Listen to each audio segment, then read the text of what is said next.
Masayang ibinahagi ng magkasintang sina Janine Gutierrez at Jericho Rosales na sa ngayon ay mas pinipili muna nilang namnamin ang bawat sandali ng kanilang relasyon bago pumasok sa mas seryosong yugto ng buhay, tulad ng pag-settle down.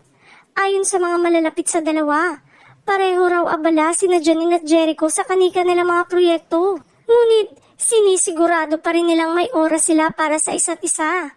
Sa halip na magmadali, mas gusto nilang palalimin muna ang kanilang samahan sa pamamagitan ng simpleng date, pagbiyahe at pagbabahagi ng mga interes na pareho nilang kinahihiligan.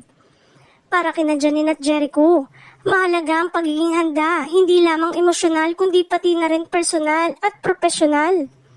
Bago gumawa ng mga malalaking desisyon, ipinapakita rin umano ng kanilang relasyon ang respeto sa individual na paglago ng bawat isa.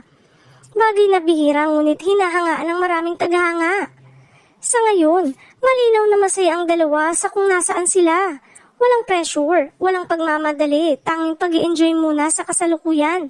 At para sa kanilang mga taga-suporta, sapat na ang makita silang masaya, kontento at inspirasyon sa isang relasyong pinahahalagahan ang tamang panahon.